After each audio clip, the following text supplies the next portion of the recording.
we are still going through this corona pandemic. And this is something that, through uh, during the protests, people seem to have forgotten. But there are still people who are completely concerned about the health of their families. Two players, Avery Bradley and Trevor Ariza, have both opted out of this season of the restart. And rightfully so, they both expressed concerns about, keeping their family safe, and that it's just a risk returning back so soon. So what do you guys think about that? Because I think we've been so focused on Black Lives Matter, but there's still a pandemic. Wilson Chandler of the Brooklyn Nets as well has decided that he won't play and cited family as an issue. To kind of take what you said and piggyback off of that, Emerald. When you look at people's decisions, Trevor Ariza, for example, his issue was more along the lines of custody of his child as it relates to the mother of his child, particularly because typically the NBA offseason is around this time. By this time the NBA draft would have happened. After during 4th of July time, we're discussing free agency and who's going where, right, which was a zoo last year. But what I'll say is, when you look at Trevor Ariza's example, July, he is mandated to, from all documentation, that basically is mandated that he spends a month with his son. So rather than take him with him to Orlando, he's taking that time to spend with his child. As it relates to Avery Bradley and Kyrie Irving more specifically, I can share with you that Kyrie and Avery were always on one accord as it related to how they were going about it, and at times, it was expressed that intimated to me by various folks within Kyrie's circle, as well as Kyrie, that basically the media was making it seem as though those guys were divided, and then along came Kendrick Perkins, who added his 2 cents about it. And right, what I think ends up happening sometimes in this case is that sometimes when we air our dirty laundry out, people don't always hear the actual message.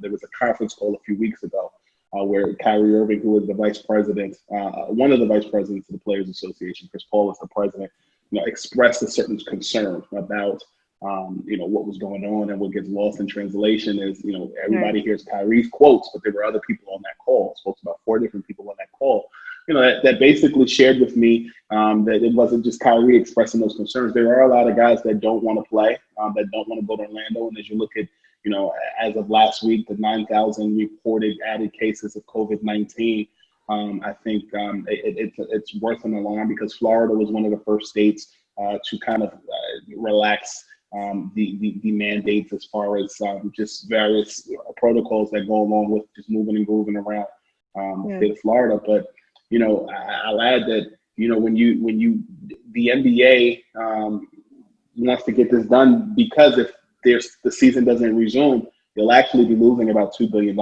And I think that Kyrie, I can tell you that whether guys decide to play or not, or whether the NBA goes along with it, he's expressed that I'm going to go with whatever you guys decide to do, but he's a voice of opinion, and some of those opinions are from his NBA peers as well. So my only thing with Avery Bradley, which I had a question about, if he wants to take off for his son, because I guess it said that he's asymptomatic. Yeah, but I just didn't understand then why didn't he just say that before? Because the week before he was saying that they shouldn't go back to play because of everything that's going on in the country with George Floyd. So I didn't understand why not just, if that was the reason that you weren't going to go, why not just say that from the jump? Well, I think that to answer your question, and I think this question or this statement I've made on multiple shows is, it's almost like Colin Kaepernick. Is it about the flag, or is it about police brutality? And in this case, with Avery Bradley and Kyrie Irving and others, it's the same dichotomy. Is it about COVID-19, or is it about police brutality, particularly in the cases of Breonna Taylor, whose murders, aka the police officers in that case, still have not been arrested, as well as George Floyd.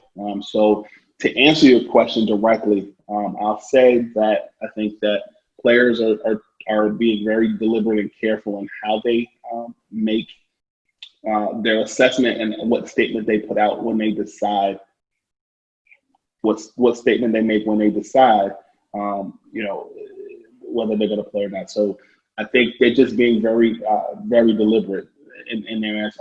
That's the only thing I can really say. And then when you talk to certain players, some players actually do want to play.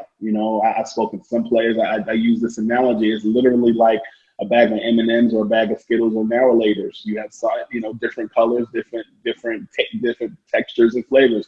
Some guys want to play. Some guys don't want to play. Some guys don't want to play because of the health concern about COVID. Some guys don't want to play because of, they feel like this sports stuff is going to be a distraction from what's really going on and makes people more comfortable. And the fact that many people are, alert about what's going on with, police brutality and just the state of Black affairs at large. Yeah. So I think there's a mixed bag. Then you talk to some guys who, aren't officially retired, like Larry Sanders, spoke on TMZ. He told me about a week or two ago that, he wanted to come back, and, he went on TMZ and said that that's what he wanted to do. There's some other guys that are out there, that have a desire to play. So I think this opens up for certain people, but at the same time, certain people are concerned about their health. Smush Parker here, formerly of the Los Angeles Lakers, and you are now tuned into Real Fans, Real Talk.